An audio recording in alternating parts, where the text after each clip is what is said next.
Bismillahirrahmanirrahim.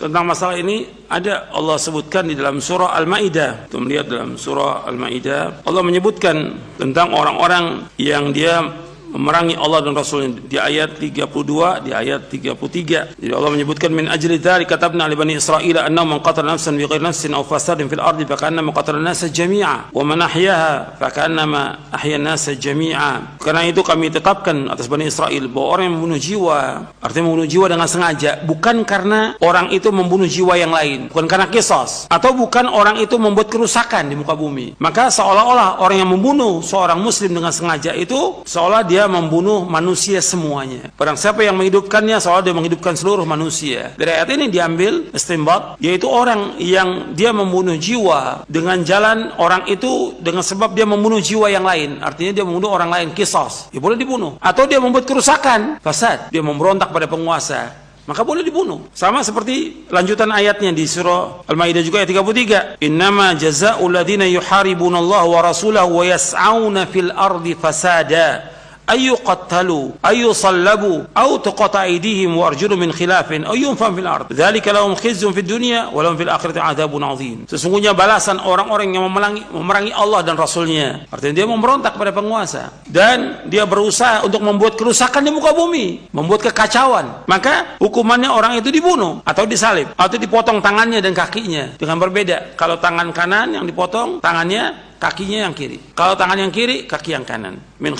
Min khilaf, atau dia diasingkan. Yang demikian kehinaan bagi dia di dunia dan bagi mereka di akhirat azab yang besar. Kecuali yang bertobat, ila ladzina tabu min qabli an taqdiru alaihim, yang bertobat. Dan juga berkenaan hadis yang tadi tentang la yahilu damu umri muslimin, kan disebutkan yang ketiga itu al-mufariqul dini, al-mufariqul jamaah, artinya yang dia memisahkan kepada dari jamaah kaum muslimin, memberontak, juga dibolehkan untuk diperangi. Tapi jelas orang ini memerangi. Jadi untuk perhatikan, harus dijelaskan yang seperti ini. Kalau jelas-jelas dia memerangi, dia membawa senjata untuk memerangi penguasa, bukan sekedar demo dibunuh, nggak boleh. Sekarang kita bicara soal syariat Islam dan undang-undang yang ada. Dalam syariat Islam demo nggak dibolehkan. Dalam syariat Islam, dalam undang-undang yang ada, dalam pemerintahan demokrasi di Indonesia, demokrasi, di dalam demokrasi dibolehkan orang demo, ada aturannya, ada undang-undangnya, dibolehkan untuk demo. Bahkan penguasa mengatakan minta di demo, kalau nggak demo kan nggak tahu dia di mana kesalahannya, dan itu ada videonya. Jadi penguasanya minta untuk di demo, karena apa? Dia nggak tahu kalau dia tidak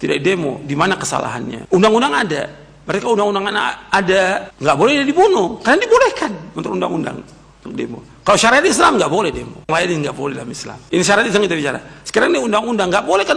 Ketika demo itu diizinkan, sebelum demo ada izin atau tidak? Ada izin. Pemerintah mengizinkan. Kalau sudah diizinkan dibunuh, kan ini kezaliman. Kan mesti ada hukuman. Apakah orang itu kalau memang dia ngerusak, ya dikasih hukuman, ada pengadilan kan, dia ditangkap dulu, diadili, nggak langsung dibunuh. Jadi ini harus diperhatikan, sebab kalau dibilang boleh dibunuh, antum membolehkan membunuh nyawa kaum muslimin, nggak boleh. Yang demo kan orang Islam, karena mereka nggak tahu tentang hukumnya dalam syariat, mereka nggak tahu, jahil. Kemudian juga undang-undang membolehkan untuk itu. Jadi jangan dibunuh, dihukum mereka.